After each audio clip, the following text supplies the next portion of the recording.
Hi, I'm Susan Rutledge, and in this video I'm going to show you how to use the Polar Grid tool in Adobe Illustrator. First, we'll go over the basics, and then I'll show you how to make each one of the designs that you see on my artboard. We find the Polar Grid tool on the left toolbar underneath the Line Segment tool as long as you have the Advanced toolbar setting chosen. If you don't have two columns of tools, then you'll want to come up to Windows, down to Toolbars, and click on Advanced. Now before I access the tool, I'm going to select this grid and delete it.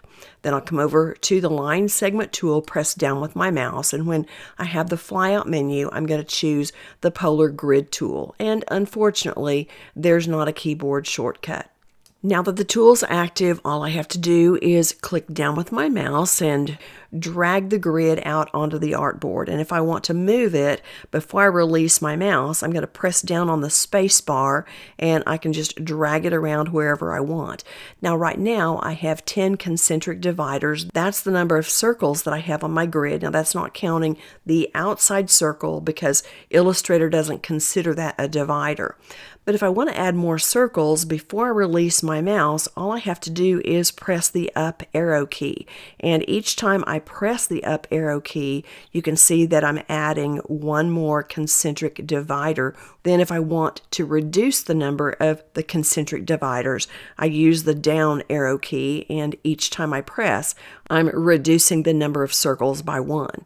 Then we have the radial dividers, which are kind of the pie shapes, and if I want to increase those, I'm going to use the right arrow key, and each time I press, I increase the number of dividers. And then if I want to reduce those, I'm going to press the left arrow key, and I'll just keep pressing until I have the number that I want, and I'll release my mouse. Now I'm going to delete this grid, and then let me show you one more tip. I'm going to place my cursor as close to the center of the artboard as I can get. Then I'll hold down the Shift key so my grid has perfect circles, and I'm going to hold the Option key down so I actually am dragging from the center out, and that can be really helpful if you know exactly where you want your grid to be. And notice that we have the same concentric dividers and radial dividers as the grid that we just deleted. And that's because Illustrator remembers the last grid we created and it's going to duplicate that. But of course, we can make any changes to those numbers anytime we want. I'm going to release my mouse, and then I'm going to delete this grid, and I want to show you how easy it is to customize the Polar Grid. With the Polar Grid tool active, I'm going to take my cursor and I'm going to place it at the intersection of this vertical guide and this horizontal guide, and I'm going to click down with my mouse. And this is going to open up the Polar Grid tool options dialog box. And I'll show you in just a minute why I chose that intersection of the guides to click to open up the dialog box. You can actually click anywhere on the artboard to open it up. Now the first setting that we have is the size of the Polar Grid. And if you're going to be dragging out your Polar Grid, then you don't really need to be concerned with the width and the height. But if you have a specific size, then this is where you would type those values in. I'm going to type in 9 inches for the width, tab down, and type in 9 inches for the height. That's going to give me a perfect circle. If I wanted an oval Polar Grid, then all I'd need to do is make sure one of these values is less than the other. Then just to the right of the width value, we have this little square, and it has 4 anchors on it, and we can choose which anchor is selected. Now I've selected the bottom left anchor on this little square, which means that when Illustrator places the grid on the artboard, it's going to place the lower left anchor of my grid's bounding box exactly where I clicked on the artboard to open up this options dialog box. But before we see that happen, let's come on down and look at these other options here. The next section is our concentric dividers, and here we type in the number that we want. And remember, the outside circle doesn't count, so if I type in 10 here, then I'm going to end up with 10 dividers plus an outside circle. And then if I don't want the circles equally spaced apart, I can change the value of the skew. If I drag this little slider to the left, I'm going to skew the center circles closer together, which leaves more space in between the outer circles, or I can drag the slider to the right and end up skewing the outside circles so that they're closer together and there's more space in between the inside circles. Next, we come to the radial dividers, and I can type in whatever value I want to. Let's put in 10 here, and I can change the spacing here by dragging this skew slider, much as we did with our concentric dividers.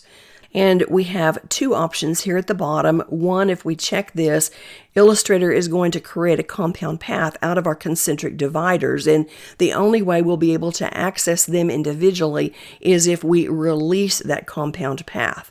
I'll uncheck this, and our last option, Fill the Grid, tells Illustrator to fill the polar grid with the active fill color on the artboard if there is one.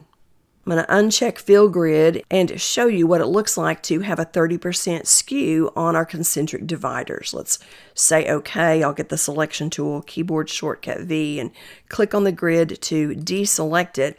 And you can see how Illustrator skews the outside circles closer together. If you decide to use the skew option, I do want to warn you not to get the number too large, either on a positive side or a negative side, so that you still are able to distinguish between each one of the circles. Now, one last thing to finish up with the basics of the grid. Remember, I told you that by clicking on that bottom left anchor, I was going to be telling Illustrator where to place the lower left corner of the bounding box, and that's why I clicked right here in this bottom corner. So wherever you click on the artboard to open up the dialog box, that's where Illustrator is going to place your grid based upon whatever anchor you selected in the little box in that dialog box. Well, that pretty much covers it for the basics. So I'm going to select this grid and delete it. And let's go through and quickly make each of these designs. I'll get the Polar Grid tool and click on the artboard. And we're going to change the size here. Now, my examples are 2 inches. I'm going to make them 6 inches so that you can see what we're doing. So I'll type in 6 inches. Tab down and type in 6 inches for the height. I'm going to leave the concentric dividers at 10. I'm going to change the skew level to 0, and I'm going to remove all of the radial dividers. I'll type in 0 here. You're not required to have any numbers in either one of these dividers, but if you don't have at least one, then there's not going to be a grid for you to see. All right, we're going to leave the values here and say OK. I'll get the selection tool, keyboard shortcut V, and click on the grid. And you see, other than the size, the example is exactly the same. I'll delete this, get the Polar Grid tool, and click here on the artboard. We'll leave the size the same. I'm going to change the concentric dividers to 0, and that's going to take away any dividers, but remember, we're going to end up still with that outside circle. And then I'll type in 10 for the radial dividers and say OK. Get the selection tool, keyboard shortcut V, and here's a larger example of this second design. Okay, I'll select the grid and delete it. Get the Polar Grid tool, come down here and click on the artboard. We'll leave the size the same and 0 for concentric dividers. I'm going to change the radial dividers to 5 and say OK. And then while the grid is still selected, I'm going to add color to it using the Live Paint bucket. I access that by coming over to the left toolbar. It's going to be behind the Shape Builder tool, so I'm going to press down with my mouse, and I can choose Live Paint Bucket here. The keyboard shortcut is K, and once I select it, you'll see that my cursor has a lot going on. I'm going to open up the Swatches panel so I can explain this a little better. I'm going to come up to Window, down to Swatches, and then I want you to see the center square that is above my paint bucket is my active swatch. If you come over to the Swatches panel, you see it's highlighted in the Swatches panel. Now watch what happens to that center active square when I press the right arrow key. It moves the active color to the next color in the Swatches panel, which is white, and you can see now that it's selected. If I click again with the right arrow, It moves that active color to the next color in the swatches panel.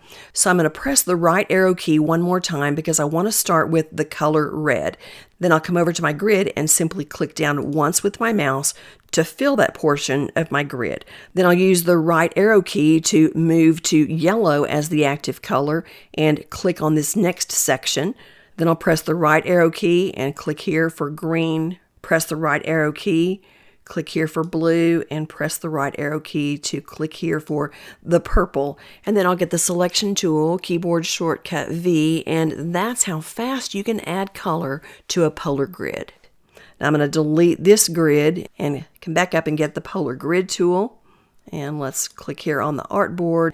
And I'm going to leave the size at 6 inches. I'm going to change the concentric dividers to 10. I'm going to type in minus 25 for the skew, type in 10 for the radial dividers, and say OK. Then get the selection tool, keyboard shortcut V, and move this down. And this matches our bottom left example, which has a negative skew for the concentric dividers.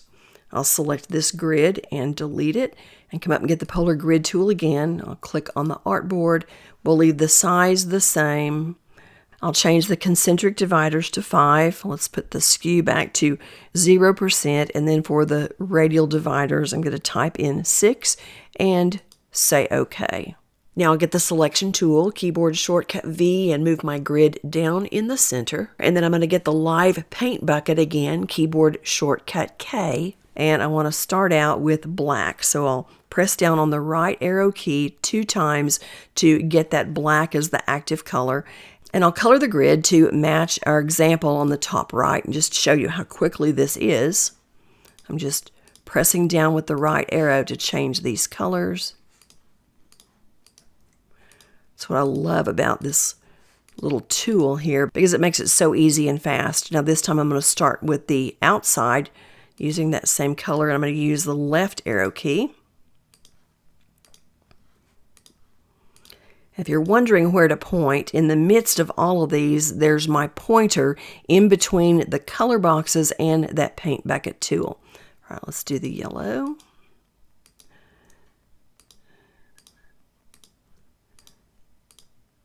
And that part's finished. Now I need to get the selection tool, keyboard shortcut V. I'm going to close out the swatches panel, and I'm going to click on the stroke color and change that to white and increase the size of the stroke to 2 points. And changing those colors is as easy as that. All right, let's select this grid and delete it. Then we'll get the polar grid tool, click on the artboard.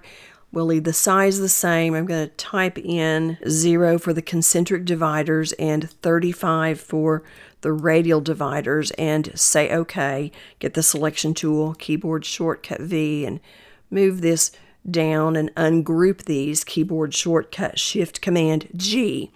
And I'll click on the artboard to deselect it. Now the grid didn't disappear. Illustrator just remembered the last setting, which was a white stroke, and that's why you can't see anything. So I'm going to select it, come over here and change the color for the stroke to black and reduce the point size to 1 point, and then click on the artboard to deselect the grid, and we have an example just like the one here on the right. Now select the grid and delete it. Come back over and get the polar grid tool, click on the artboard. This time we're going to have 9 concentric dividers and 0 radial dividers. I'll say OK. Get the selection tool, keyboard shortcut V, and move our grid down here in the center, and then get that live paint bucket again, keyboard shortcut K. And I'll press the right arrow until the black color is active, and then I'll come over and start in the center and click on every other circle. And here's our bullseye. Now delete this example and get that polar grid tool again. Click on the artboard, and this time I'll remove the concentric dividers. I'm going to change the radial dividers to 15 and say OK. I'll get the selection tool, keyboard shortcut V, and ungroup the grid, keyboard shortcut Shift Command G, and then click on the artboard to deselect it, and then come back and select the circle and delete it. And then I'll select my radial dividers. I'm going to increase the size of each of these to 10 points, and I'm going to click on Stroke and change the cap to a rounded cap. Now let's change the color to this bluish purple and click on the artboard to close out the swatches panel. And the proportions are not the same because the size is so different. So I'm going to move over to the properties panel and change the size of the grid to 2 inches. And now my grids look exactly the same.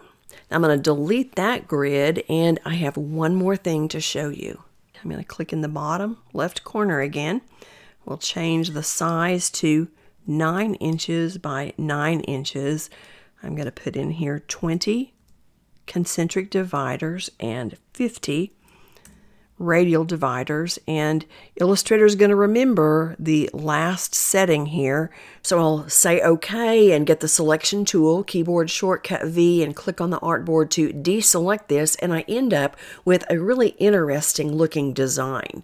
Now this design and the others I've shown you are just a small sample of what you can do with the Polar Grid tool.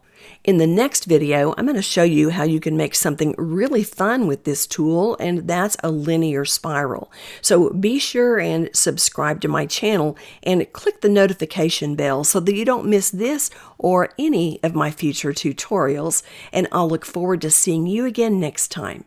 Thank you so much for watching. Bye now.